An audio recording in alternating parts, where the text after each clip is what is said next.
पूरी जिम्मेदारी के साथ मैं आप लोगों के साथ मेरा एक अनुभव शेयर करना चाहती हूँ। और वो अनुभव है भगवान के और मेरे भक्ति के बारे में। अब मैं कुछ साल पहले मैं इतनी डिस्टॉर्टेड एनर्जी में थी कि मैं भगवान की भक्ति के बदले भगवान से कुछ ना कुछ मांगती रहती थी। भगवान को 4 चीज़ें मांगती थी और उसमें से एक आध चीज़ भगवान दे भी देते थे। जब भगवान एक आधी चीज़ दे देते थे, मेरी डिज़ायर और बढ़ जाती थी। मैं और बड़ी चीज़ मांगती थी और मुझे लगता था कि क्या पता भगवान दे दे।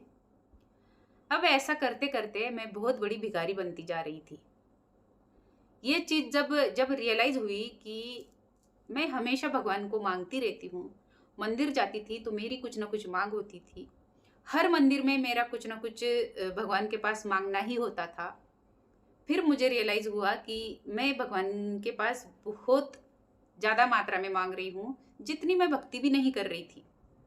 जितना टाइम मैं भगवान को दे भी नहीं रही थी, उससे ज़्यादा बड़ी-बड़ी चीज़ें मुझे चाहिए थी।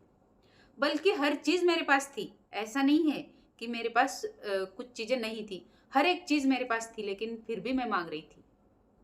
जब मुझे रियलाइज़ हुआ कि यार मैं क्या कर रही हूँ? मैं हमेशा भगवान के पास कुछ ना कुछ माँगने जाती हूँ।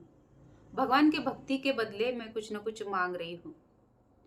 जब ये चीज़ रियलाइज़ हुई तो मैंने भगवान को चीज़ें माँगने के बदले भगवान को अब उनकी शरण माँगी और भगवान की कृपा हुई और भगवान ने मुझे अपनी शरण भी दे दी। जब भगवान ने शरण शरण दी, भगवान की कृपा जब मुझ पर हुई, तो मैंने माँगना छोड़ दिया। अब मेरी एनर्जी कुछ इस तरह की थी कि मुझे उस परमपिता परमात्मा के अलावा कुछ भी नहीं चाहिए था। और ना मैं कुछ माँग रही थी और ना मुझे भगवान से कोई शिकायत थी। क्योंकि मेरे पास वो सब कुछ था जो एक अच्छी लाइफ जीने के लिए ज़रूरी होता है।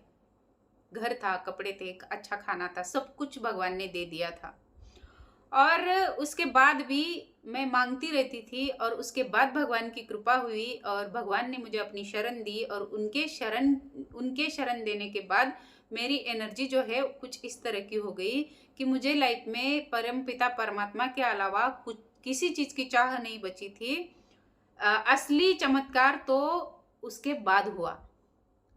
उसके बाद मेरे साथ क्या हुआ, उनकी इतनी कृपा बरसी कि मुझे हर चीज़ मिलना शुरू हो गया। जब हम माँगना छोड़ देते हैं ना, एक्चुअल में हमें तब मिलना शुरू होता है। हर वो चीज़ बिना माँगे मुझे मिलने लगी, जो चीज़ मैंने कुछ साल पहले भगवान से चाही थी, माँगी थी। हर वो चीज़ मुझे बिना माँगे मिल रही थी। लेकिन अब जो है, मुझे उन चीज़ों से कोई लगाव ही नहीं रहा था। मुझे उन चीज़ों से कोई अटैचमेंट नहीं थी। मेरे मन में ये आरज़ू नहीं थी कि वो चीज़ें मुझे मिल जाए।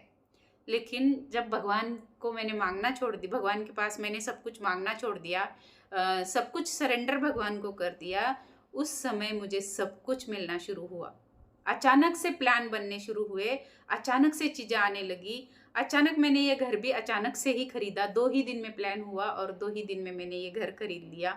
ऐसी बहुत सारी चीज़ें हैं जो अचानक से होती रही और हो रही है। अचानक से हो रही है, अचानक प्लान बनता है और अचानक से हम कोई भी चीज़ खरीद लेते हैं।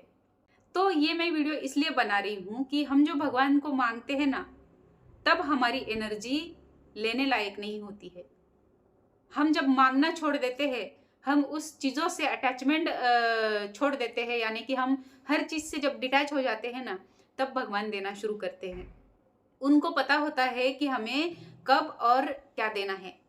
आप अगर भगवान की भक्ति करने के बदले भगवान से कुछ माँगते हैं, तो आज से ही माँगना बंद कर दीजिए।